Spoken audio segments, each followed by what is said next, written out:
Adema, a very quick one. I can equip organ harvesters. When we say organ harvesters, some people are until Ome direct. I will play you a voice note. I will play you a voice note. You will listen to this woman. No confession here. No testimony here. You got no testimony this woman. You know, and you know, organ harvesters, and you also it's not just Nande and a Burundi mado, Guru Urobi, Guru Meji, Guru Liver, Guru Kidney. Ano mado had a rechair. Some big men in Imo State, Jiriano mado. We have cannibals among us. If you don't know it today. All these chiefs, Oga Honorable Sunda, these big men, ano mado kahani eri. Hana heri anu ewu, hana heri anu nketa, hana heri anu nama. Hana heri anu ihozo, hana heri pork meat. Anu mado kahani eri. Giga na fridge ha. Ega ho anu mado apakri. Ebu achari ebuwa. Pakri not approve. They gonna fridge ha. They might be even listening to me now. How will you can ege monte now? Nda anu eri anu mado will you ege ha. But let me play this voice note first. Play Chaziaya. Then we will say what we want to say. I want you all to join me in thanking God for what He did for me. On the 28th of last month, which was last week Wednesday, one of my patients had a CS in FMC. She had twin. And she called me. She delivered on Tuesday morning.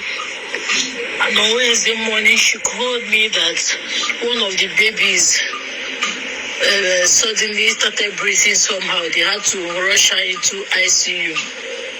She called me to come so that I can help her check the baby. I was like, but FMC has the best doctors, pediatrician that will know what is up. She just said she wanted me to come because I was the one that treated her before she conceived those babies. So she and her husband, anything that concerns her during that pregnancy, they wanted me to monitor it. I was also the one that advised her to go to FMC for the CS. I entered a bus going to FMC from fire service. My sisters, when we got to around Cherubi bus stop, the driver told me to please help him with 500 naira. He gave me 1,000 naira note. As I wanted to, I collected the money. I opened my bag to check. It was as if something I held. It was as if I held something. And immediately I inhaled that thing, my system changed. And I started feeling dizzy. When I realized that I was even sleeping was when I started seeing FMC gate from the vehicle faintly. That was when it dawned on me that it's like I have entered a wrong vehicle. And I was calling the driver, telling him, driver, FMC. When he refused to stop, I dragged him. In fact, if you see the way I was dragging him, I was dragging him for him to stop. I wanted the both of us to control the steering. If at the end of the day, let the both of us just end somewhere. If he's dead, let us die that day. As I was dragging him, somebody from the back hit me to subdue me. Oh my God. When I turned my back, that was when I knew that I've entered evil vehicle. There was a pregnant lady there. They've already closed her mouth with a black sellotape. 2 school children and 1 younger lady. That guy that hit me at the back brought something that looked like perfume. He sprayed it through my nostril. The thing now subdued me and weakened me. Before you knew what was happening, I don't know how long we drove, but I saw myself inside a very thick forest. By then, they were bringing us out from the bus, Igbo, taking us into another vehicle. What was written on that vehicle is Toyota Hiace. It's a white color, but inside the vehicle, there is curtain. The glass is tinted. That's why they took all of us there. I was crying, and they brought out an injection. They were trying to inject me. Even the driver, the driver was like, this lady, he was just saying all sort of things. So the doctor came out. When they called the doctor, they called him Dr. Ima. When the doctor came out, they said, doctor, that he should examine all of us. The doctor used scissors on his hand to tear my trouser. When he tore my trouser, it was like he was touching my lap. He said, Jesus Christ, just all we hear chief was in the actual, I was crying. I said, God, I've been hearing this thing, but for one day I never believed that this thing is real. I said, God, am I going to end this man dead? My husband will not find me. My parents, so my husband will call my parents on the phone that they are looking for me. My children that went to school, they will come back, they will not see their mother. I was crying and calling on God. I said, God, if you will do this last miracle for me, I will serve you with all my heart. I don't know what came over me. It was as if 10 people entered me. I felt that something entered me. I started fighting these people. I held that doctor's hand. I beat him with all my strength. I beat him to the extent that even his blood was filled my mouth. I was having his blood on my mouth. Even the driver, I dragged him on his penis. I wanted to cut it. I knew they were going to kill me at that moment, but I said, I'm not going to die alone. Let me die with somebody. As my husband and my parents and my children will be crying for my loss, their own family too will be crying for their loss. I don't just know how God did it. There's a prophet. I still remember that man vividly. The prophet had this very dirty looking dada. The prophet came out. When he came out, he looked at me. He said, no.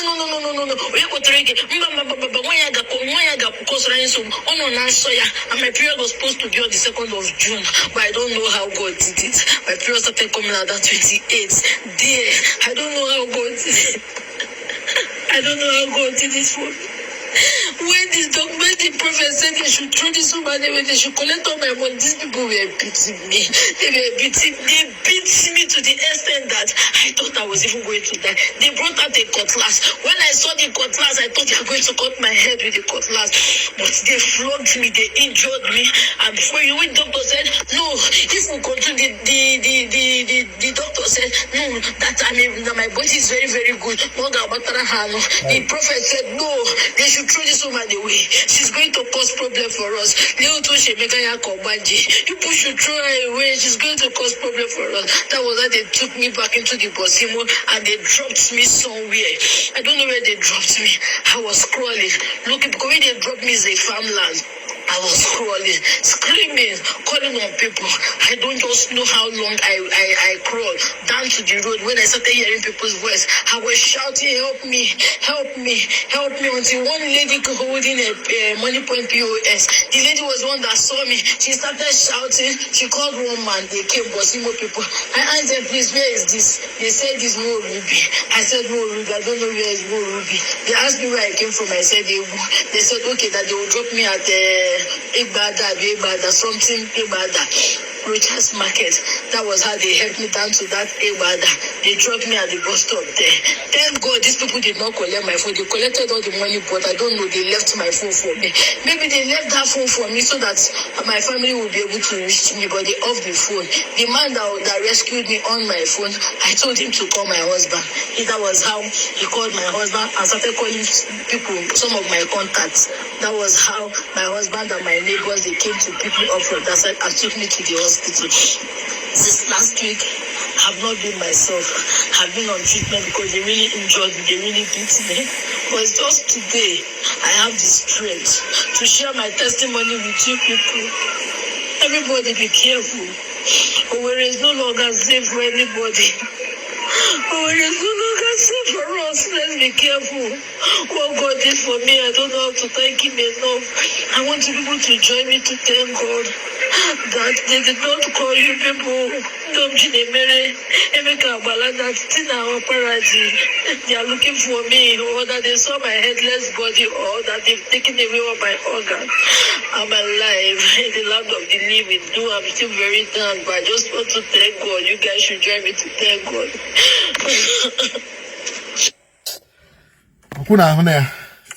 Una ahụ ya maka na oge ụfọdụ anyị na-ekwu ndị mmadụ agaghị aghọtacha.